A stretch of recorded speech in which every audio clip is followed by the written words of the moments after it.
కొద్దిసేపు దేవుని మాటలు మనం ధ్యానం చేసుకుందాం. మనందరికీ సుపరిచయమైన ఓ చక్కని మాట, క్రీస్తు ప్రభుల వారు అందించిన మాట. యోహాను సువార్త 10వ అధ్యాయము 11వ వాక్యం నుండి చదువుదాం.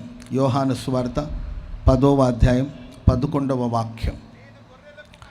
నేను గొర్రెలకు మంచి కాపరిని. మంచి కాపరి గొర్రెల కోసం తన ప్రాణాన్ని పెడతారు. జీతగాడు గొర్రెల కాపరి కాదు గనుక గొర్రెలు తనవి కానందున తోడేలు వచ్చుట చూచి గొర్రెలను విడిచిపెట్టి పారిపోతాడు. చెదరగొడతాది. జీతగాడే గనుక గొర్రెల గురించి లక్ష్యం ఉంచడు. నేను గొర్రెలకు మంచి కాపరిని. స్తోత్రం చెప్పండి అందరు గట్టిగా. యేసయ్య చెప్పిన మాట, నేను గొర్రెలకు మంచి కాపరిని. జీతగాడే గనుక గొర్రెల ఎడల లక్ష్యం ఉంచడు. గొర్రెల గురించిన బాధ్యత తనకు ఉండదు. తోడేళ్ళు వచ్చి దాడి చేసినప్పుడు ఆయన ఆ గొర్రెలను విడిచి పారిపోతాడు. ఆయన జీతగాడు. యేసయ్య అంటాడు, నేను గొర్రెలకు మంచి కాపరి, నా గొర్రెల కోసం నా ప్రాణాన్ని పెడతాను. స్తోత్రం చెప్పండి అందరు గట్టిగా. యేసయ్య ప్రాణాలు తీయడానికి కాదండి, ప్రాణాలని ఇవ్వడానికి కోసం వచ్చిన దేవుడు. ఆయన లోకరక్షకుడు. మనుషుల్ని పాపం నుండి, శాపం నుండి, మనిషి యొక్క జన్మ పాపం నుండి, కర్మ పాపం నుండి వారిని విడిపించి విమోచించడానికి కోసం మనుషులు చేసిన పాపం అంతటిని ఆయన మోసి మనందరికీ రావలసిన శిక్షను ఆయన పొంది మనకు నిత్య జీవాన్ని ప్రసాదించడానికి వచ్చిన కాపరి, మనం ఆరాధిస్తున్న గొప్ప కాపరి. ఆయన అంటారు, గొర్రెలకు నేను మంచి కాపరిని. Praise the lord. లోకంలో ప్రియులారా ఒక సంఘానికి కాపరి అనుకోవచ్చు. ఇంకొక విధంగా మనం ఆలోచిస్తే కుటుంబానికి దేవుడు ఒక తండ్రిని కానీ ఒక తల్లిని, లేకపోతే తల్లి తండ్రిని కాపరిగా నియమించాడు.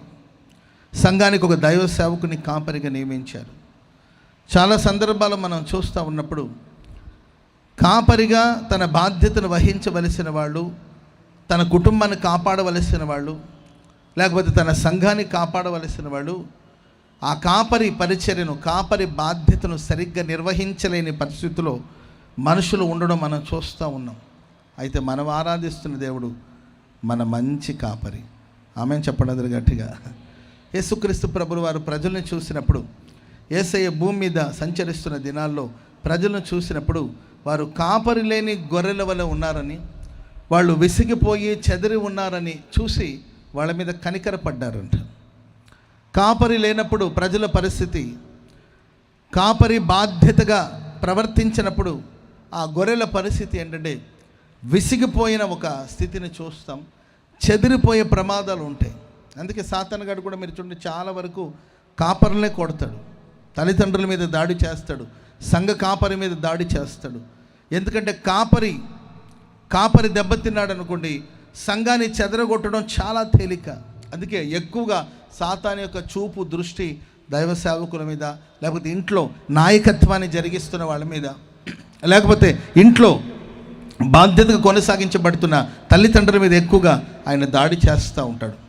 బైబిల్ సెలవిస్తుంది, ఈ లోకంలో ఉన్న కాపరి లేని గొర్రెల వలె వారు విసిగి చెదిరి ఉన్నట్లు చూసి ప్రభు వారి మీద కనికరపడినట్లు లేఖనాలు మనం చూస్తున్నాం. దేవుని బిడ్డలారా, మనం ఆరాధిస్తున్న క్రీస్తు ప్రభుల వారైతే ఆయన ఒక మంచి కాపరిగా మనల్ని నడిపించడానికి శక్తిమంతుడు, సమర్థుడైన దేవుడు. స్తోత్రం చెప్పండి అందరూ గట్టిగా హల్లెలూయా. లోకంలో చాలా కార్యక్రమాలు చూస్తున్నాం. ఆ మధ్య శ్రీలంక ప్రెసిడెంట్ గారు దేశానికి కరువు వచ్చినప్పుడు మరి వారు ఏంటంటే ఆ ప్రాంతాన్ని విడిచి పారిపోయినట్లు అనేక వార్తలు వచ్చాయి. ఆ మధ్యకాలం కరోనా బారిన పడినప్పుడు థాయిలాండ్కి సంబంధించిన రాజు ఆ కరోనా బారిన పడిన ప్రజల్ని నిలబడి కాపాడవలసిన వాడు, సంరక్షించవలసిన వాడు, కాపరిలాగా ఆ ప్రజల్ని కాపాడవలసిన వ్యక్తి వారిని వదిలేసి పారిపోయినట్లు ఆ మధ్యకాలంలో అన్ని న్యూస్ ఛానల్స్లో వినబడ్డాయి. నేటి కుటుంబ వ్యవస్థను మనం చూస్తున్నప్పుడు చాలామంది వారికి ఇచ్చిన బాధ్యతని గ్రహించలేని పరిస్థితులు, గుర్తించలేని పరిస్థితులు, పిల్లల్ని బాధ్యతగా చూసుకోలేని పరిస్థితులు చాలామంది మరి ఆ కాపరి పరిచర్యను సరిగ్గా నిర్వహించలేని పరిస్థితులు చాలామంది ఉన్నారు. మరి ఈ రాత్రి విసిగిపోయిన స్థితిలో ఉన్నారా? చెదిరిపోయిన స్థితిలో ఉన్నారా? మిమ్మను ఏంటంటే నడిపించే వాళ్ళు లేరని, మిమ్మను భరించే వాళ్ళు ఎవరు లేరని, మిమ్మను పోషించే వాళ్ళు ఎవరు లేరని కలత చెంది కలవరపడుతున్నారా? మీతోనే ప్రభు మాట్లాడుతున్నాడు, నేను గొర్రెలకు మంచి కాపరిని. స్తోత్రం చెప్పండి అందరు గట్టిగా, చెప్పండి గట్టిగా హల్లెలూయా. చాలాసార్లు మన చుట్టూ వందల మంది ఉన్న, వేల మంది ఉన్న, ఏదో తెలియని ఒంటరితనం మనుషులను పట్టిపెడుస్తూ ఉంటుంది. కొన్నిసార్లు కొన్ని పెద్ద కుటుంబాలు, ఉమ్మడి కుటుంబాలు కొంతమంది ఉంటూ ఉన్నట్లు అనిపిస్తుంది, కానీ వారిని నడిపించే వాళ్ళు ఎవరు లేక, వారి ప్రక్కన నిలబడే వాళ్ళు ఎవరు లేక, వారిని ఆదరించే వాళ్ళు ఎవరు లేక అలమటిస్తున్న అనేక కుటుంబాలు మనం చూస్తూ ఉన్నాం. మనం ఆరాధించే దేవుడైతే ఒక మంచి కాపరిగా మన కోసం తన ప్రాణాన్ని పెట్టిన దేవుడు. నేను ఈ రాత్రి ఒక 2-3 మాటలు మీతో చెప్తాను. కాపరి అయిన దేవుడు, ఆ కాపరి వల్ల కలిగే ఆశీర్వాదాలేంటి? నేనే గొర్రెలకు మంచి కాపరిని అని ప్రభు అన్నారు. ఆ కాపరి వల్ల కలిగే శ్రేష్టమైన ఆశీర్వాదాలు ఏంటో ఒక 2-3 మాటలు మనం ధ్యానం చేసుకొని నా వర్తమానాన్ని ముగిస్తాను. ఆ తర్వాత మనం అందరూ కలిసి కొద్దిసేపు ప్రార్థన చేసుకుందాం. దావీదు భక్తుడు ఓ చక్కని కీర్తన రాశారు. అది 23వ కీర్తన. దాంట్లో మొదటి వచనం ఇలా దావీదు అంటారు, చదవండి. 23వ కీర్తన. యెహోవా నా కాపరి, నాకు లేమి కలగదు. పచ్చిక గల చోట్ల ఆయన నన్ను పరుండ చేశారు. శాంతికరమైన జలముల యొద్ద ఆయన నన్ను నడిపించుచున్నారు. దావీదు భక్తుడు, యెహోవా నా కాపరి, నాకు లేమి కలగదు. ఆయన నా కాపరిని, ఆయన నా కాపరి, నేను ఆయన గొర్రెను. ఆ కాపరి ద్వారా దావీదుకు కలిగిన ఆశీర్వాదాలు ఏంటంటే, దావీదు భక్తుడు అంటాడు, ఆయన నన్ను పచ్చిక గల చోట్ల పరుండ చేశాడు, శాంతికరమైన జలముల యొద్ద నన్ను నడిపించారు. లోకంలో మనం గమనిస్తున్నప్పుడు మనిషి యొక్క ముఖ్యమైన అవసరాలు 2 ముఖ్యమైన అవసరాలు. ఒకటి ఆహారము, రెండవదిగా నీళ్లు. మనిషికి అత్యవసరమైన అవసరాలు ఏంటి? ముఖ్యమైన అవసరాలు ఏంటంటే, ఒకటి ఆహారము, నీళ్లు. ఆయన కాపరిగా ఉన్నప్పుడు మనకు ఆహారాన్ని ప్రసాదిస్తాడు, మనకు నీళ్లను ప్రసాదిస్తాడు. మన ప్రతి అవసరాలు తన మహిమైశ్వరులు ప్రభు తీరుస్తాడు. చెప్పలు కూడా అందరూ గట్టిగా గట్టిగా హల్లెలూయా. మనిషి యొక్క అవసరం అది. కానీ కొందరి జీవితంలో మనం చూస్తున్నప్పుడు ఆ అవసరాలు తీర్చబడలేని పరిస్థితులు, అవసరాలు తీర్చవలసిన వాళ్ళు అవసరాలు తీర్చలేని పరిస్థితులు. అబ్రహాము చరిత్ర మనం చూస్తాం. అబ్రహాం ఎంతోమందిని పోషించిన వారు. 3 మనుషులు తన ఇంటికి వచ్చినప్పుడు దూరంలో ఉండగానే వారిని చూసి ఆహ్వానించి చెట్టు కింద కూర్చోబెట్టి పరిగెత్తి ఉపచారం చేసిన వ్యక్తి, వారికి పరిచర్య చేసిన వ్యక్తి, వారికి ఆహారాన్ని అందించిన వ్యక్తి, వారు భోంచేస్తున్నప్పుడు చేతులు కట్టుకుని నిలబడి పరిచర్య చేసిన అబ్రహాం గారి చరిత్ర మనం చదువుకుంటూ వెళితే అందరి అవసరాలు తీర్చాలి, ముఖ్యంగా ఆహారము, నీళ్లు అందించాలనే ఆలోచన కలిగిన వ్యక్తి. కానీ హాగరు విషయానికి వచ్చేసరికి ప్రియుల ఒట్టి ఒక నీళ్ల తిత్తిలో నీళ్లను మాత్రమే ఇచ్చి తల్లి కుమారుని ఇద్దరిని ఇంట్లో నుండి బయటికి పంపివేసినట్లు లేఖనాలు రాయబడి ఉంది. సరే, చిన్న సమస్య. ఆ సమస్య విషయంలో దేవుడు కూడా చెప్పాడు, సరే హాగర్ను పంపించేసేమన్నాడు. పంపమన్నాడు కానీ వట్టి చేత్తో పంపమని చెప్పలేదు కదా. అందరి అవసరాలు తీర్చే వ్యక్తి, అందరి ఆహారాల గురించి ఆలోచించే వ్యక్తి. ఎవరో 3 మనుషులు వస్తే వాళ్ళ కోసం పరిగెత్తుకుంటూ వెళ్ళి పరిచర్య చేసిన వ్యక్తి. తన కుటుంబంలో తన భార్య, తన కుమారుడు, ఆ కుటుంబంలో కలిగిన కలతను బట్టి వాళ్ళని పంపివేయాల్సిన పరిస్థితి వచ్చింది. సమాధానం కొరకు పంపేటప్పుడు వట్టి చేత్తో వాళ్ళ ఇంట్లో నుండి బయటికి పంపివేసినట్లు ఒక నీళ్ల తిత్తినిచ్చి పంపించేశారు. ఆగరు మంచిది కాబట్టి అబ్రహాం గారు బతికిపోయాడు నాకు తెలిసినంతవరకు. ఆగరు కానీ మెంటల్ అయింది అనుకోండి, వెంటనే మీడియానంతా తెచ్చుండేది. అంతే కదండి, ఇప్పుడు జరుగుతుండేది అదే కదా. ఆగరు మంచిది, పాపం తరమేస్తే సైలెంట్గా వెళ్ళిపోయింది. కనీసం నాకు ఆస్తిని మనో లేకపోతే అడ్డం తిరిగితే చాలా వరకు వెళుతుంది, కానీ మౌనంగా వెళ్ళిపోయింది భరిస్తూ. కుమారుని తీసుకెళ్ళి కుమారుడు చావు బ్రతుకు మధ్యలో అల్లాడిపోతుంటే తినడానికి ఆహారం లేదు, నీళ్లు లేదు, దప్పిక చేత కుమారుడు చనిపోయే స్థితిలో ఉన్నాడు. ఓ పొదలో పడవేసి అల్లంత దూరంలో వెళ్ళి ఎలుగెత్తి ఏడ్చింది దేవుని సన్నిధిలో.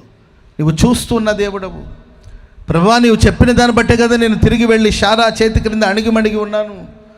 ఇప్పుడు నా కుమారుడు చావు బ్రతుకు మధ్యలో ఉన్నాడు అని కన్నీరు విడిచి ప్రలాపించిన సందర్భాన్ని మనం చూస్తున్నాం. అలాంటి పరిస్థితిలో ఆకాశమందున దేవుడు హాగర్ని చూసి ఆ పొదలో ఉన్నవాని యొక్క మొరను విని పొద కింద పడిన ఆ ఇష్మాయేల్ యొక్క ప్రార్థన ఆలకించి దేవుడు హాగర్ కోసం, ఇష్మాయేల్ కోసం ఆ ఎడారిలో దేవుడు ఒక నీటి ఊటని పుట్టించాడు. చప్పట్లు కొడదాం అందరు గట్టిగా, గట్టిగా హల్లెలూయా. మనం ఆరాధిస్తున్న దేవుడు మంచి కాపరి, మనల్ని పోషించే దేవుడు, ఆయన మనల్ని సంరక్షించే దేవుడు, మన ప్రతి అవసరాలను గుర్తెరిగే దేవుడు. లోకంలో మనుషులు ఒకవేళ మన అవసరాలు గుర్తుపట్టకపోవచ్చు.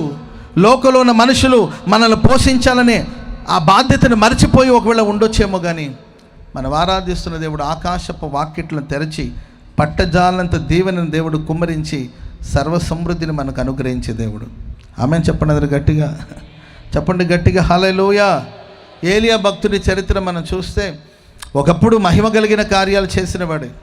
ఏలియా చరిత్ర మనం చూస్తే మహిమ కలిగిన కార్యాలు చేసిన వ్యక్తి, దేవుని సన్నిధిలో ఉన్నప్పుడు బహుధైర్యముగా ఉన్న వ్యక్తి. కానీ పరిస్థితులను బట్టి ఆయన అరణ్యములోనికి పారిపోవలసిన పరిస్థితి వచ్చింది. తన దగ్గర ఒక పనివాడు ఉన్నాడు. ఆయన నీవు ఇక్కడ ఉండమని చెప్పి వెళ్ళాడు. ఎంతసేపు అయిందే, ఏమయ్యాడో, పనివాడు కదా. వెళ్ళి ఆయన పలకరించాలి, అతనికి ఆహారం అందించాలని ఆలోచన ఆ పనివాడికి రాలేదు. జీవితంలో చాలాసార్లు కొంతమంది మనతో ఉన్నారని మనం అనుకుంటుంటాం, మనల్ని పోషిస్తారు, మనల్ని సంరక్షిస్తారని మనుషుల మీద ఆయా సందర్భాల్లో మనం ఆధారపడుతుంటాం. మనుషులు మనల్ని పట్టించుకోకపోవచ్చు, మనుషులు మనం పలకరించకపోవచ్చు, మనుషులు మనకు సహాయం చేయకపోవచ్చు.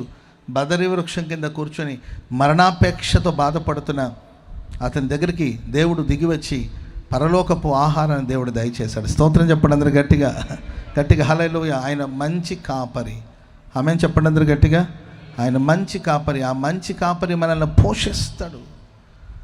ఆయన పచ్చిక గల చోట్ల మనల్ని పరుండ చేస్తాడు. శాంతికరమైన జలముల ఎదుగు మనల్ని నడిపిస్తాడు.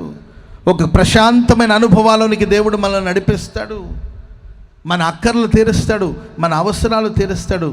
ఆశ్చర్యమైన కార్యాలు ప్రభు చేస్తాడు. లోకంలో ఉన్న మనుషులు, ఒక పాలిచ్చే తల్లి, ఒక స్త్రీ తన చంటి బిడ్డను మర్చిపోయినా నేను మిమ్మల్ని మర్చిపోను అంటారు. ఒక పాలిచ్చే తల్లి తన బిడ్డను మర్చిపోయే ప్రమాదాలు ఉంటుంది. ఓ చంటి బిడ్డను, పాలు తాగే ఒక చంటి బిడ్డను ఆ తల్లి ఒకవేళ మర్చిపోవచ్చేమో, కానీ నేను నిన్ను మర్చిపోనని సెలవిచ్చిన దేవుడు మనల్ని వెతుక్కుంటూ వస్తారు, మనల్ని పోషిస్తాడు, మనల్ని సంరక్షిస్తారు, మన జీవితంలో మహిమ కలిగిన కార్యాలు ప్రభు చేస్తారు. మరి ఈ రాత్రి ఎందరో మీ జీవితంలో ఉన్నప్పటికీ బాధ్యత వహించవలసిన వాళ్ళు బాధ్యత లేకుండా ప్రవర్తిస్తున్నారా? సంరక్షించవలసిన వాళ్ళు మిమ్మల్ని సంరక్షించకుండా ఒకవేళ కొనసాగించబడుతున్నారా? మిమ్మల్ని ఆదుకోవలసిన వాళ్ళు మిమ్మల్ని ఆదుకోలేని స్థితిలో ఉంటున్నారా? నేనే మంచి కాపరిని అని సెలవిస్తున్న దేవుడు మిమ్మల్ని అద్భుతంగా పోషిస్తాడు. ఆమేన్ చెప్పండి అందరు గట్టిగా హల్లెలూయా. ఒక దైవ సేవకులు ప్రయాణం చేస్తూ ఉంటే ఎక్కడో ఒక మార్గ మధ్యలో ఆకలేస్తే ఒక చిన్న బడ్డీ కొట్టు ఉందంట. ఆ బడ్డీ కొట్టు దగ్గర ఆపారంట. బడ్డీ కొట్టు దగ్గర ఆపితే వాళ్ళకి చాలా ఆకలేస్తుందంట. ఆ బడ్డీ కొట్టు దగ్గర ఆపారు. అక్కడ ఏమైనా తీసుకున్న టీ తాగుదామని టీ తాగుతూ స్నాక్స్ అవన్నీ ఉంటే తీసుకున్నారంట. కొన్నే ఉన్నాయంట బిస్కెట్స్. ఆ టీ తీసుకున్నారు సేవకులు. తీసుకుంటే తిందామని అనుకునే లోపల ఎక్కడి నుండి వచ్చింది కుక్క. ప్రతి కుక్కకు ఒక మంచి రోజు వస్తుందని అంటారు కదండి. ఇప్పుడు నేను కూటానికి వస్తున్నప్పుడు అదేం కారు తమ్ముడు, కుక్క కారు ఎక్కువ వస్తున్నది, ఏం కారు అది? BMW. ఇక్కడ దారిలో BMW కారు, దాని మీద ఎక్కి కుక్క పడుకునేది పాపం. ప్రతి కుక్కకు ఒక రోజు మంచి రోజు వస్తూ అంటారు కదండి. ఇదే నాకు అనిపించింది ఈరోజు. కార్ల వెనకాల పరిగెత్తే కుక్కలు ఇప్పుడు కారు మీద ఎక్కి కూర్చునే రోజులు వచ్చినాయి. ఒకప్పుడు ఊర్లో కార్లు వచ్చిందనుకోండి, కుక్కలని పరిగెత్తాయి కదా. ఇప్పుడు కుక్కలే కార్లు ఎక్కిపోతున్నాయి. ఇప్పుడు కారు ఎక్కి కూర్చున్నది ఒక కుక్క, అది BMW కారు.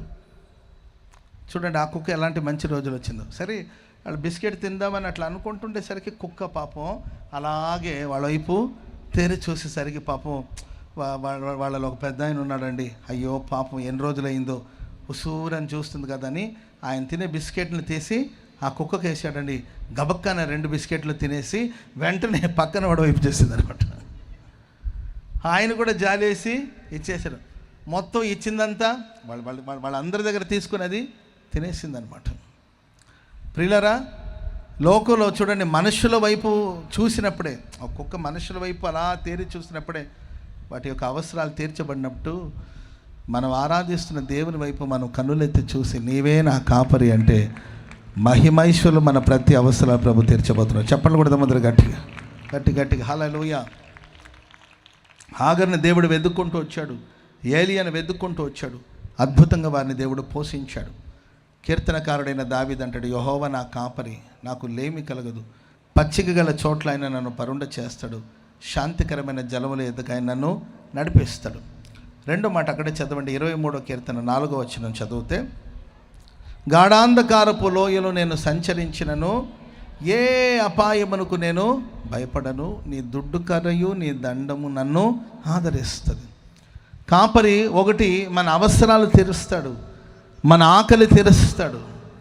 రెండోదిగా మనం ఆరాధిస్తున్న మన మంచి కాపరి అయిన దేవుడు తన దుడ్డు కర్రతో ఆయన దండముతో మనల్ని ఆదరిస్తాడు. మనుషులు ఈరోజు ఆదరణ కోసం పరితపిస్తున్నారు. ఆదరణ కోసం, ఓదార్చు వారి కోసం కనిపెడుతున్నప్పటికీ ఓదార్చేవాళ్ళు ఎవరు కనబడలేదు అని లేఖనాలు రాయబడింది. యోబు భక్తుడు అంటాడండి, మీరు బాధకు కర్తలే తప్ప ఆదరణకు కర్తలు కాదు. యోబు స్నేహితులు వచ్చారు, వాళ్ళ ఉద్దేశం ఏంటంటే ధైర్యపరుస్తాంలే, యోబుని ధైర్యపరుస్తాం, యోబుని ఆదరిస్తామనే వచ్చారు. 7 రోజులు అలాగే కనిపెడుతూ చూస్తూ ఉండిపోయారు. కానీ మాట పెరిగి మాట్లాడుతూ ఆయన్ని ఆదరించకపోగా ఆయన బాధించడమే ఎక్కువైపోయింది. వాళ్ళ మాటల ద్వారా ఆయనకి ఆదరణ కలగకపోగా వేదన ఎక్కువైపోయింది, కన్నీళ్ళు ఎక్కువైపోయింది. కానీ మనం ఆరాధిస్తున్న దేవుడు తన దుడ్డు కర్రయు ఆయన దండం మనల్ని ఆదరిస్తుంది. మనుషులందరికీ కష్టాలు వస్తాయి, కష్టాలు రావడం తప్పేం కాదు. కానీ కష్టాలలో మనకు ఓదార్చే ఒక మనిషి కావాలి. ఆమెను చెప్పడం గట్టిగా. ఓదార్చే మనిషి మనతో ఉంటే మనం ఎన్ని కష్టాలైనా భరించవచ్చు. బైబిల్లో హన్నా అనే ఒక స్త్రీ ఉంది, తనకు సంతానం లేదు, ఎన్నో సమస్యలు ఉన్నాయి. యూదులు ముఖ్యంగా ఆడవాళ్ళకి సంతానం లేకపోతే వాళ్ళని ఒక అంటరాని వాళ్ళ కింద చూస్తారు. ఒకటి రక్తస్రావ వ్యాధితో బాధపడేవాళ్ళని, రెండవదిగా కుష్ఠుతో బాధపడేవాళ్ళని, మూడవదిగా సంతానం లేని స్త్రీలని, వీళ్ళందరినీ ఒకే లెక్కలో కడతారు. వాళ్ళు కుష్ఠుతో బాధపడేవాళ్ళని వెలివేస్తారు. రెండవదిగా రక్తస్రావంతో బాధపడుతున్న స్త్రీలు కూడా నీచంగా చూస్తారు, వాళ్ళతో మాట్లాడడానికి ఇష్టపడరు, వాళ్ళని దూరంగా పెడతారు. మూడవదిగా సంతానం లేని ఒక స్త్రీని కూడా చాలా చిన్న చూపు చూస్తారు. వాళ్ళ అభిప్రాయంలో సంతానం లేకపోతే ఫలం లేని చెట్టు. యూదుల విషయాలు వివరాలు విచిత్రంగా ఉంటుంది. వాళ్ళు ఆల్మోస్ట్ వాళ్ళు ఫలించే చెట్లనే వాళ్ళు నాటుతారు. చెట్లు ఫలించాలి, ఫలాలు వచ్చే చెట్లకే ఎక్కువ ప్రాధాన్యతనిస్తారు. మనమైతే పిచ్చి పిచ్చి చెట్లు, రకరకాలమైన చెట్లు, ఆకులు, గాలి కోసం మనం కొన్ని చెట్లు నాటుతామేమో, కానీ కొందరైతే అందం కోసం కూడా కొన్ని చెట్లు నాటుతూ ఉంటారు. భూమి ఎందుకు నిస్సారం అవడం, సో ఒక చెట్టు ఉంటే దాంట్లో మంచి ఫలాలు ఉండాలని కోరుకొని ఫలభరితమైన చెట్టునే వాళ్ళు ఎంపిక చేస్తారు, వాటినే పెంచి పోషిస్తారు. ఒక గర్భఫలం లేని స్త్రీని కూడా చాలా తక్కువ, చిన్న చూపు చూసే ఆ పద్ధతులు యూదుల్లో మనం చూస్తాం. మరి ఆ యూదా వంశానికి, యూదా కుటుంబానికి చెందిన మరి యూదా వంశంలో ఉన్న ఈ హన్నా చరిత్ర మనం చూస్తూ ఉంటే ఆ యూదుల మధ్యలో చిన్న చూపు చూస్తున్నారు. కానీ ఆ నిందలు, అవమానాలు, ఆ బాధలన్నిటిని తను తట్టుకోగలిగిందంటే దానికి కారణం ఏంటంటే తన భర్త యొక్క ఓదార్పు. స్తోత్రం చెప్పండి అందరు గట్టిగా. అన్నతో అంటాడు, అన్నా ఎందుకు ఏడుస్తున్నావు, నువ్వు మనోవిచారముగా ఉండడానికి కారణం ఏంటి? నీవు భోజనం మానుట ఎలా? ఎందుకు నువ్వు కలత చెందుతున్నావు? 10 మంది కుమారుల కంటే నేను శ్రేష్ఠను కానా? స్తోత్రం చెప్పండి అందరు గట్టిగా. హల్లెలూయా. వాళ్ళకు వచ్చిన అవమానాలు, వాళ్ళకు వచ్చిన నిందలు, వాటినన్నిటిని అధిగమించి వాళ్ళు నిలబడగలిగారు అంటే ఒక భర్తగా తన భార్యకి తను అందించిన ఓదార్పు, ఒక భర్తగా తన భార్యకి అందించిన ఆదరణ కలిగిన మాటలు. కోట్లు ఇవ్వాల్సిన అవసరం లేదండి, ఆదరణ కలిగిన మాటలు కావాలి. ఈరోజు మనుషులు ఆదరణ కోసం పరితపిస్తున్నారు. ఆదరించే వాళ్ళు ఎవరు లేరు. గాయాన్ని రేపేవాళ్ళు ఉన్నారు, మనసును బాధించేవాళ్ళు ఉన్నారు, కష్టాన్ని రెట్టింపు చేసేవాళ్ళు ఉన్నారు, నొప్పించేవాళ్ళు ఉన్నారు, బాధ పెట్టేవాళ్ళు ఉన్నారు. కానీ ఆదరించే మనుషులు కరువైపోయారు. నేను చాలా కుటుంబాలను చూస్తూ ఉంటాను, మా భార్య ఏడుస్తుంది అనుకో, ఎందుకు ఏడుస్తున్నామమ్మా అని అడిగేంత సమయం కూడా ఉండట్లేదు, అంత బిజీ అయిపోతున్నారు. ఈరోజు చాలామంది పలు విధమైన కార్యక్రమాలకి అడిక్ట్ అయిపోతున్నారు, పిల్లలు కొన్ని కార్యక్రమాలకి అడిక్ట్ అయిపోతున్నారు. అంటే దానికి కారణం ఏంటంటే బాధ్యతగా ఓదార్చవలసిన కుటుంబంలో ఆదరణ దొరకట్లేదు, కుటుంబంలో ఓదార్పు దొరకట్లేదు, ఎక్కడో వెతుక్కుంటున్నారు ఆ పిల్లలు ఆ ఓదార్పుని. సమయాన్ని కేటాయించి పిల్లల దగ్గర కూర్చొని వాళ్ళకి మంచి మాటలు చెప్పి, మంచి ఏదో చెడేదో వాళ్ళకి తెలియచేసి, బిడ్డల్ని ఓదార్చి ధైర్యపరిచి, వాళ్ళు అధైర్యపడిపోయినప్పుడు ధైర్యపరిచి ఒక అనుభవాలు చాలామంది లేకపోవడం వల్ల జీవితంలో వచ్చే సమస్యను ఎదిరించలేక పోరాడలేక చాలామంది పోతున్నారు. చాలామంది ఆత్మహత్య చేసుకొని చనిపోతున్నారు. చిన్నప్పుడు నేను ఇంటర్ చదువుతున్నప్పుడు నాకు ఒక సబ్జెక్ట్ మిగిలిపోయింది. అది కూడా ఎందుకంటే ఈ చర్చి, ప్రార్థన, సభలు, వాలంటీరు, ఇక కూర్చున్న నిలబడిన దేవుని మందిరం, అట్లా దేవుని మందిరంలో ఉండి నేను చదువు మీద పెద్దగా దృష్టి, బాగా చదువుకునేవాడిని. లైఫ్లో మొదటిసారి ఓటమి, సబ్జెక్ట్ మిగిలిపోయిందండి. నేను వచ్చి తెగ బాధపడిపోయిన, అసలు అవమానం ఒకే ఒక సబ్జెక్ట్ మిగిలిపోయింది. వచ్చి గదిలో కూర్చొని తెగ ఫీల్ అయిపోతున్నాను, ఏడుస్తూ ఉన్నాను. అప్పుడు మా అమ్మ వచ్చింది, ఏరా ఏమైందిరా అని మా అమ్మగారు మాట్లాడుతుంటే నేను ఏం మాటలేవు, ఏం లేదు, అవమానంతో ఇక ఒక మూల మీద కూర్చొని తెగ ఫీల్ అయిపోతున్నాను, రకరకాలుగా ఆలోచిస్తూ ఉన్నాను. ఏమైంది అంటే మా తమ్ముడు అన్నాడు, ప్రతిరోజు మందిరం, ప్రార్థన, గుడి అని తిరుగుతుంటే మరి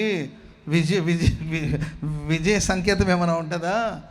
ఫెయిల్ అయినట్టున్నాడు, ఆ ఏడుపు చూస్తే అర్థం కాదా అని మా తమ్ముడు మా అమ్మకి చెప్పండి. నేను ఏం మాట్లాడకుండా మూల మీద కూర్చొని తెగ ప్రపంచమే, ఆకాశమే విరిగి నా తల మీద పడిపోయినట్లు తెగ ఫీల్ అయిపోతుంటే మా అమ్మ నా దగ్గరికి వచ్చి ఏమైందిరా అని అంటే ఇంక మా తమ్ముడు చెప్పాడు, నేనేం మాట్లాడాలి. అప్పుడు మా అమ్మ ఏమని తెలుసండి నన్ను చూసి, ఒరే ఎన్ని సబ్జెక్టులు పోయింది ఇది?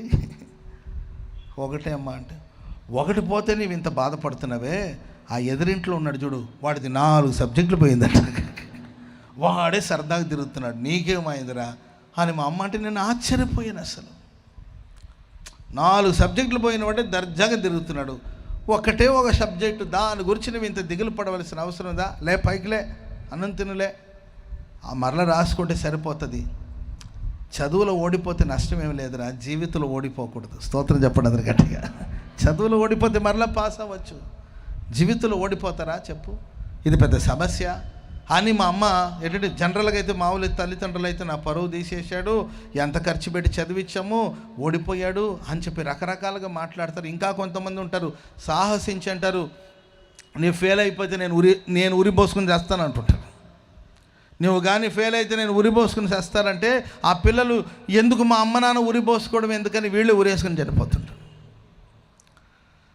ఓదార్పు కరువు అయిపోయి, ఆదరణ కరువు అయిపోయి, మనుషులు ఈరోజు ఆదరణ కొరకు పరితపించి తల్లిదండ్రుల దగ్గర నుండి రావలసిన ఓదార్పు వాళ్ళకి లభించకపోగా ఇతర కార్యక్రమాలు వెతుక్కుంటున్నారు. పిల్లలు తప్పిపోయారనో, పిల్లలు పాడైపోయారనో, పిల్లలు నష్టపోయారని మనం చాలాసార్లు మాట్లాడుతుంటాం. వాళ్ళు నష్టపోవడానికి కారణం ఏంటంటే ఒక కుటుంబానికి ఒక కాపరిగా దేవుడు నేను నియమించినప్పుడు వాళ్ళు ఓదార్చవలసిన నీవు ఓదార్చలేని పరిస్థితిలో ఉన్నావేమో ఆలోచించాలి. ఒకవేళ మనుషులు ఓదార్చకపోయినా మనం ఆరాధిస్తున్న దేవుడు తన దుడ్డు కర్రతో, ఆయన దండంతో మనల్ని ఆదరిస్తాడు, ఓదారుస్తాడు. చెప్పండి కూడా మందరు గట్టిగా, చెప్పండి గట్టిగా హల్లెలూయా, హల్లెలూయా. థామస్ ఆల్వా ఎడిసన్ బల్బు కనిపెట్టారు. అందరూ చెప్పిన విషయం చాలాసార్లు మీరు వినే ఉంటారు, సందర్భాన్ని వచ్చి చెప్తున్నానండి. ఆయన చదువుకుంటున్న ఆ స్కూల్లో టీచర్ గారు చిన్నప్పుడు చెప్పారంట, ఒక లెటర్ రాసి పంపించారంట వాళ్ళ అమ్మగారికి, ఈ బాబుని రేపటి రోజు నుండి స్కూల్కి పంపించొద్దు, మతి స్థిమితం లేకుండా ప్రవర్తిస్తున్నాడు, జ్ఞానం లేదు, చెప్పింది అర్థం కావట్లేదు, నాలెడ్జ్ లేదు, ఇలాంటి పిల్లలు మా స్కూల్లో ఉంటే మా స్కూల్కు ఉన్న విలువ పోతుంది, కాబట్టి తను రేపటి రోజు నుండి స్కూల్కి పంపించొద్దు అని ఒక లెటర్ రాసి వాళ్ళ అమ్మగారికి పంపించారంట. వాళ్ళ అమ్మగారు లెటర్ చదివి ఆ మాట కానీ ఆ బిడ్డకు చెప్తే ఎక్కడ ఆయన మనసు కృంగిపోతుందో, ఆ పిల్లవాడు ఎలా బాధపడతాడో అని ఆలోచించిన తల్లి ఆ విషయాన్ని ఆయనకి చెప్పకుండా అలాగే దాచేసి, ఏం రాశారు మమ్మీ అని అడిగితే వాళ్ళ అమ్మగారు చెప్పారంట, నాన్న నీకున్న జ్ఞానానికి, నీకున్న తెలివికి చదువు చెప్పగలిగినంత గొప్పవాళ్ళు ఆ స్కూల్లో ఎవరు లేరంట నాన్న, అందుకోసమే రేపటి రోజు నువ్వు స్కూల్కి వెళ్ళొద్దు, నీవు ఇంట్లోనే ఉండు, వాళ్ళు చదువు చెప్పకపోయినా నేను నీకు చదువు చెప్తాను. స్తోత్రం చెప్పండి అందరు గట్టిగా, చెప్పండి గట్టిగా హల్లెలూయా. అంటే గొప్ప స్థాయికి వెళ్ళాడు. ఆయన గారు అంటారు, దేవుడు నన్ను వెలిగించాడు, నేను ప్రపంచాన్ని వెలిగిస్తాను అని చెప్పన్నాడు. దేవుడు నా బ్రతుకులో చీకటిలో వెలుగును ప్రభు నింపారు, చీకటి బ్రతుకులో వెలుగు నింపారు, నేను ప్రపంచాన్ని వెలిగించాను అన్నారు. కాబట్టి దేవుని బిడ్డలారా, ప్రపంచంలో మనం ఎక్కడ చూసినా ఓదార్పు లేదు, ఆదరణ లేదు. ఆదరణ కోసం మనుషులు అలమటిస్తున్నారు. భర్త ప్రేమ కోసం భార్య పరితపిస్తుంది, భార్య ప్రేమాభిమానం కోసం భర్త పరితపిస్తున్నాడు, తల్లిదండ్రుల ఆదరణ కోసం పిల్లలు పరితపిస్తున్నారు, పిల్లల ఆదరణ కొరకు పిల్లల ప్రేమ కోసం తల్లిదండ్రులు పరితపిస్తున్న వాతావరణ లోకమంతా చూస్తున్నాం. అయితే భక్తుడైన దావీదు అంటాడు, నీ దుడ్డు కర్రయు నీ దండము నన్ను ఆదరించింది. నా లైఫ్లో గాఢాంధకారపు లోయ రావచ్చు, అరణ్యములో నేను యాత్ర చేయవచ్చు. అది యూదా అరణ్యం. దావీదు ప్రయాణం చేసిన ఆ ప్రాంతం యూదా అరణ్యం. ఎక్కడ నీళ్లు కాదు కదా, నీటి వాసన కూడా దొరకదు. అలాంటి భయానకమైన వాతావరణంలో ఆయన ప్రయాణం చేయవలసిన పరిస్థితి వచ్చింది. ఒకవైపు వెళితేమో సౌలు ఎక్కడ చంపేస్తాడనే భయం, ఇంకొక వైపున చూస్తే భయంకరమైన ఎడారులు, ఎక్కడ నీటి చుక్క కూడా లేదండి, నీటి వాసన కూడా లేదు.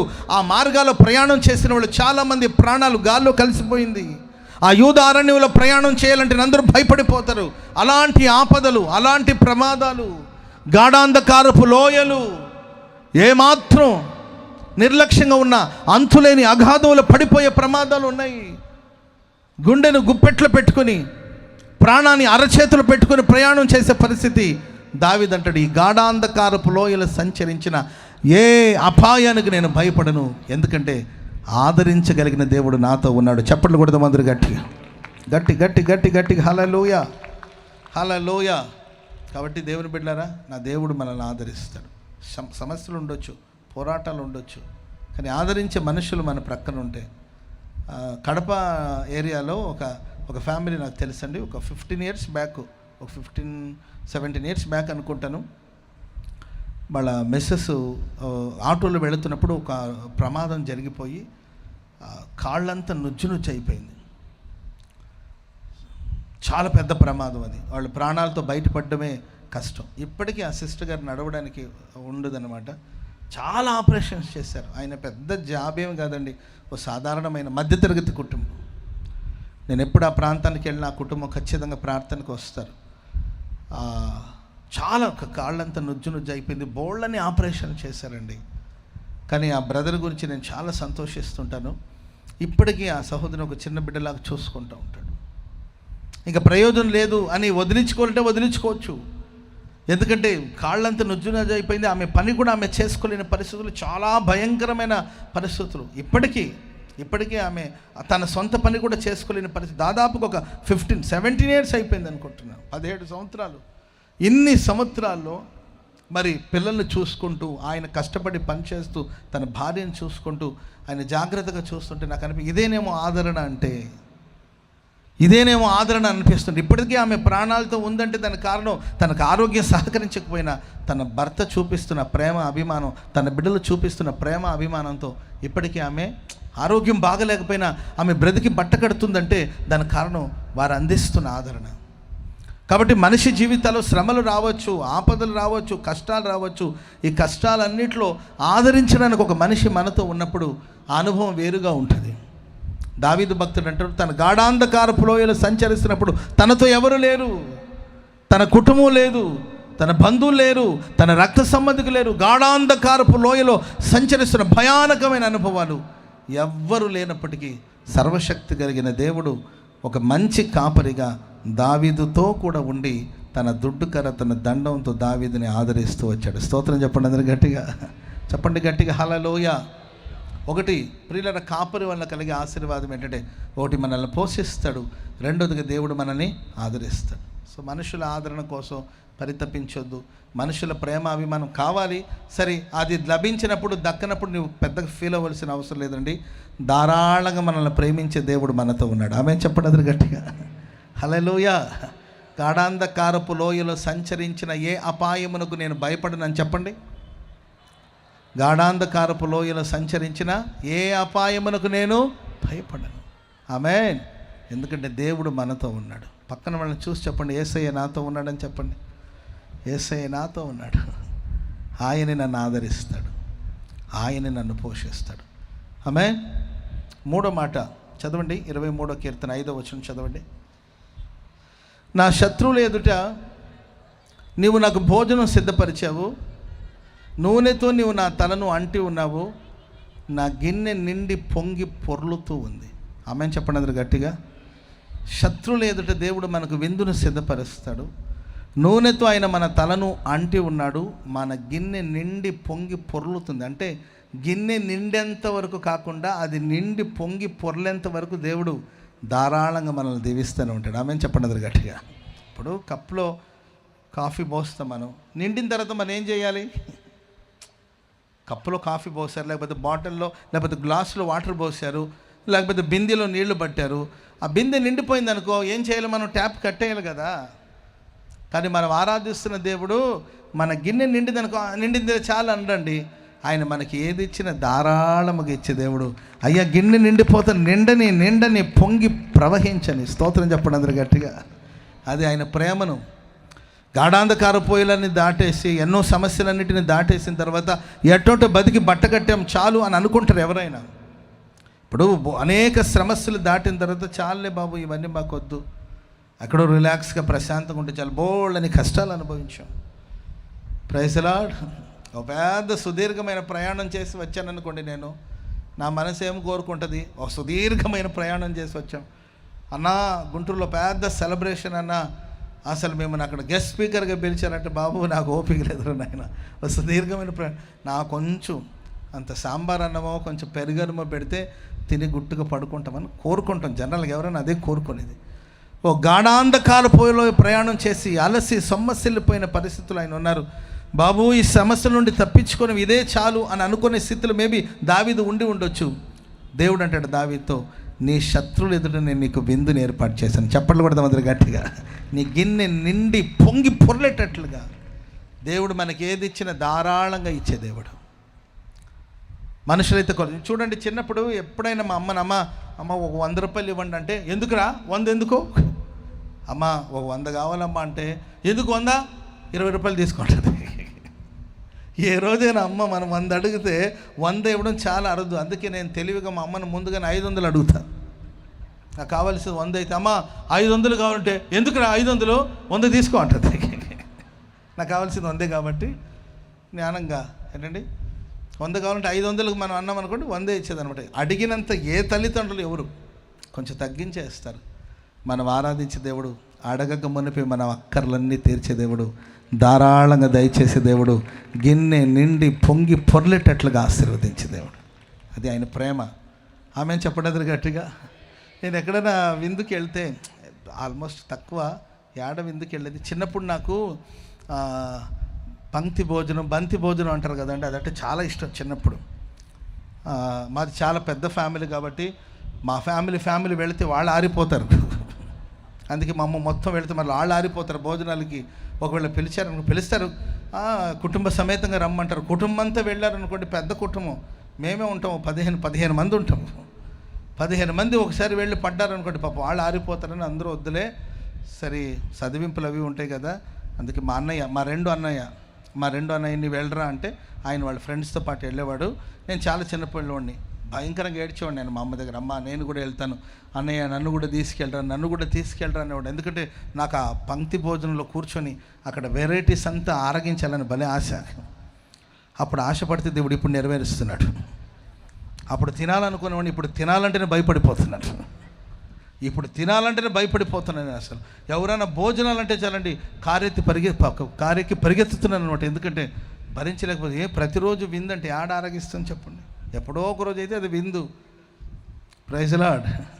కొన్ని ఏళ్ళకి వెళ్తామండి, ఎన్నో వెరైటీస్ వండి నాకు వడ్డిస్తూ ఉంటారు. అన్న చెన్న నా ముక్క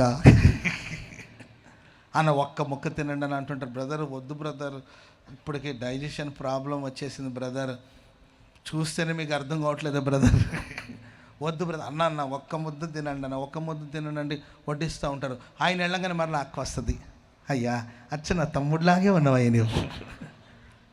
అర్థమైందండి. అక్క ఇప్పుడే బావగారు వచ్చి వడ్డించిపోయారు, మరలా ఇప్పుడు అక్క వచ్చాను, ఒక్క ముద్ద అని బతిమాలుతుంటే తిని వెళ్ళేసరికి అంతలోపల అర్థండి అక్క కొడుకు వస్తాడు, లేకపోతే అక్క కూతురు వస్తుంది, మామయ్య. ఇక ఫ్యామిలీ వచ్చి వడ్డిస్తుంటే మనం ఏడబరిస్తాం చెప్పండి? ఏమన్నా అంటే ప్రేమ అంటారు వాళ్ళు. కొసరి తినిపిస్తుంటారు. గిన్నె నిండిపోయి ఉంటుంది, పొట్ట నిండిపోయి ఉంటుంది, సొక్క బటన్ కూడా ఊడిపోతూ ఉంటుంది. ఆయన కొసరి ఇంకొంచెం అంటూ ఉంటారు.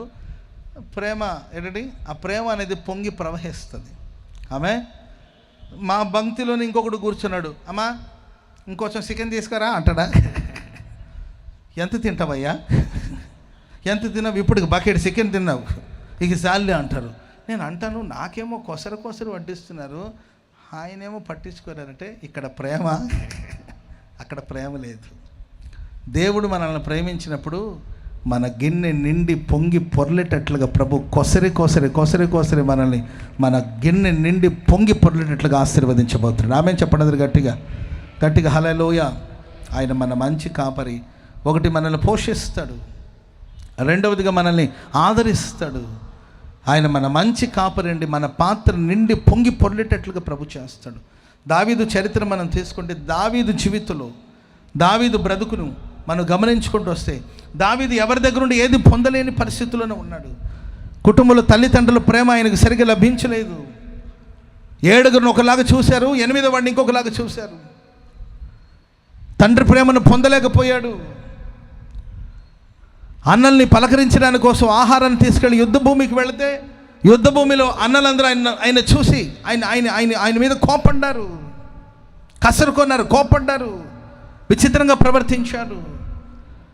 సౌలుకి ఎంతో మేలు చేశాడు. దావీదు సితార వాయిస్తేనే కానీ సౌలుకు పట్టిన దురాత్మ తొలగిపోలేదు. ఎంత మేలు చేశాడు! ఆయన వాయిద్యాలు వాయించిన ప్రతిసారి సౌలుకి మానసిక ప్రశాంతత కలిగేది. ఆ చీకటి దురాత్మ వచ్చి ఆయన కలవరపరిచిన ప్రతిసారి దావీదు వచ్చి సితార వాయిస్తేనే కానీ ప్రశాంతత లభించేది కాదు. కానీ ఆ సౌలు కూడా వ్యతిరేకించాడు, ఆ సౌలు కూడా వేధించాడు, ఆ సౌలు కూడా బాధించాడు తప్ప ఎవరూ ఆయన ధారాళంగా దీవించినట్లు కానీ, ఎవరూ ధారాళంగా ఆయన ప్రేమించినట్లు కానీ, ఎవరూ ఆయనకి ధారాళంగా ఇచ్చినట్లు మనకు కనబడదండి. ఆ తర్వాత తన కుమారుడైన అబ్షాలోము కూడా తండ్రిని ఎంతో కష్టపెట్టాడు. తండ్రి సింహాసనాన్ని లాక్కోవాలని, తండ్రి బతికుండగానే సింహాసనం మీద కూర్చోవాలని కుట్రలు చేసి, కుయుక్తిగా ప్రవర్తించి, ప్రజలందరినీ తన వైపు తిప్పుకుంటూ, తండ్రికి వ్యతిరేకంగా నినాదం చేస్తూ తండ్రి సింహాసనాన్ని పడగొట్టాలని ప్రయత్నించాడు. కట్టుబట్టతో కాళ్ళకు చెప్పులు కూడా లేకుండా తల మీద ముసుగేసుకొని పారిపోవలసిన పరిస్థితి దావీదు జీవితంలో ఏర్పడినట్లు మనం చూస్తాం. ఇలా చెప్పుకుంటూ వెళితే దావీదు ఎవరి దగ్గర నుండి ధారాళంగా ప్రేమ కానీ, అభిమానం కానీ, లేకపోతే సమృద్ధిని కానీ పొందినట్లు మనకు కనబడదు. కానీ దావీదు జీవితంలో దేవుడు శత్రువుల ఎదుట తన గిన్నె నిండి పొంగి పొర్లేటట్లు ధారాళంగా ఆశీర్వదించాడు. దేవుని ప్రియులారా, ఈ రాత్రి మనం ఆరాధిస్తున్న దేవుడు మన మంచి కాపరి. ఆమెను చెప్పండి అందరు గట్టిగా. మంచి కాపరి. ఆయన మనల్ని పోషిస్తాడు. శ్రేష్టమైన ఈవులను దేవుడు మనకు ప్రసాదిస్తాడు. శాంతికరమైన జలముల ఎదుకైన మనల్ని నడిపిస్తాడు. రెండవదిగా మనం ఆరాధిస్తున్న దేవుడు గాలి వాన చేత కొట్టబడి ఆదరణ లేక ఉండినదానా, నీలాంజనముతో నేను నీ కట్టడాలను కడతా, నీకు పునాది వేస్తానని బైబిల్లో రాయబడింది. ఈరోజు ఆదరణ లేకుండా అలమటిస్తున్నారా? ప్రేమ అభిమానానికి దూరంగా బ్రతుకుతూ, ఒంటరిగా జీవిస్తూ, ప్రేమ కోసం అభిమానం కోసం పరితపిస్తున్నారా? నా దేవుడు మిమ్మల్ని ఆదరించును గాక. స్తోత్రం చెప్పండి అందరు గట్టిగా హల్లెలూయా. మనుషులు ప్రేమ కోసం, అభిమానం కోసం కొంతమంది పిచ్చివాళ్ళు అయిపోతున్నారు. నేను చాలా వరకు కొంతమంది కోపడతాను. ప్రేమించాలి కానీ ఇంత విపరీతమైన ప్రేమను పెంచుకోకూడదమ్మా. నువ్వు ప్రేమించినంత స్థాయిలో అవతల వ్యక్తి నేను ప్రేమించలేదనుకో, నీవు పిచ్చిదైపోతావు. విపరీతమైన ప్రేమ, భర్త మీద విపరీతమైన ప్రేమ, చచ్చంత ప్రేమ. వీళ్ళు ప్రేమించినంత స్థాయిలో వాళ్ళు ప్రేమించలేదని పరితపిస్తూ ఉంటారు. పిల్లల మీద విపరీతమైన ప్రేమ, కొంతమందికి విపరీతమైన అభిమానం. వీళ్ళు అభిమానించినంతగా పిల్లలు అభిమానించలేదని కలవరపడే కుటుంబాలు, తల్లిదండ్రులు వీళ్ళు ఎంతో అభిమానిస్తారు. అంత ప్రేమ పెంచుకోవద్దు. పిల్లల మీద అంత ప్రేమ పెంచుకోవద్దు. వాళ్ళు అంత స్థాయిలో నిన్ను ప్రేమించకపోతే నీకు బాధగా ఉంటుంది. కొంతమంది తెల్లారితే చాలు, వెంటనే పిల్లలకి ఫోన్లు చేయడం, ఏం చేసావు. అంత స్థాయిలో వాళ్ళ దగ్గర నుండి నీకు ఆదరణ రానప్పుడు నువ్వు కృంగిపోతావు. అందుకే నేను అంటాను, మనుషుల మీదో లేకపోతే కుటుంబం మీదో పిల్లలు ప్రేమించండి, అభిమానించండి, అంతేగాని వాళ్ళ దగ్గర నుండి ఏది ఎదురు చూడొద్దు. వాళ్ళ దగ్గర నుండి ప్రేమ ఆదరణని మీరు ఎదురు చూడలేదు. మీరు ప్రేమించండి, మీరు అభిమానించండి, మీరు ప్రార్థించండి. కానీ ప్రేమ, అభిమానం, ఆదరణ అనేది దేవుడి దగ్గర నుండి నీకు ధారాళంగా వస్తుంది. కనుక దేవుని వైపు చూస్తే నా దేవుడు మిమ్మల్ని ఆదరించబోతున్నాడు. చెప్పండి కూడా దేవునికి స్తోత్రం చెప్పండి. గట్టి గట్టి గట్టి గట్టి గట్టి. మూడోదిగా, దేవుడు మనల్ని ధారాళంగా, శత్రువులు ఎదుట దేవుడు మనకు విందుని సిద్ధపరుస్తాడు. ఆమె నచ్చిన వాళ్ళ మెచ్చిన వాళ్ళ మధ్యలో తినడంలో గొప్ప ఏముందండి? శత్రువు ముందు కూర్చొని మనం తినాలి. ఆమె చెప్పండి గట్టిగా. హల్లెలూయా. మనకు అనుకూలంగా ఉన్న వాళ్ళ మధ్యలో కూర్చొని, మన రిలేటివ్స్ మధ్యలో కూర్చొని తినడంలో గొప్ప విశేషం ఏం కాదు. మన శత్రువులు, మన పగవాళ్ళు, మనకు వ్యతిరేకంగా ప్రవర్తించిన వాళ్ళ మధ్యలో దేవుడు మనల్ని గణపరుస్తాడు, ఆశీర్వదిస్తాడు, ధారాళముగా దేవుడు మనకు దయచేస్తాడు. ఆమె ఈ ధారాళమైన అనుభవం దావీదుకి ఎక్కడ లభించిందంటే, ఎన్గేది అనే ప్రదేశానికి దావీదు వెళ్ళాడు. ఈ గాఢాంధకారపులో యూదా అరణ్యమంతా దాటుకుంటూ ఎన్గేది అనే ప్రదేశానికి వెళ్ళాడండి. ప్రియులు, అప్పటికే సొమ్మసిల్లిపోయి, బైబిల్ పండితులు చెప్తారు, అప్పటికే సొమ్మసిల్లిపోయి, అలసిపోయి, దాహంతో అలమటిస్తూ ఆయన స్పృహ కోల్పోయి పడిపోయాడంట ఒక చోట. ఇక చనిపోయాడు అనుకున్నాడు, ప్రాణం పోయింది అనుకున్నాడు. ఎక్కడి నుండో ప్రియులరా ఓ చల్లటి గాలి తాకుతూ ఉంది.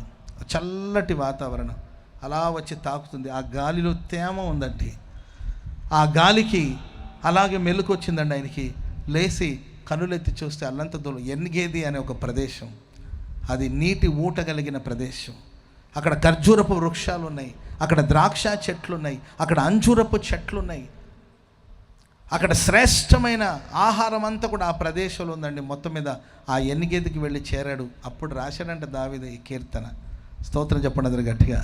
నా శత్రువుల ఎదుట దేవుడు విందును సిద్ధపరిచాడని ఎందుకన్నారంటే, రాజనగరానికి, రాజ కుటుంబానికి ఆ చోటు నుండి ఆహారాన్ని పంపిస్తారంట. అక్కడ శ్రేష్టమైన పదార్థాలు, శ్రేష్టమైన ఫలాలు, అక్కడ శ్రేష్టమైన పాలు, తేనె అవన్నీ సమృద్ధిగా లభిస్తుంది.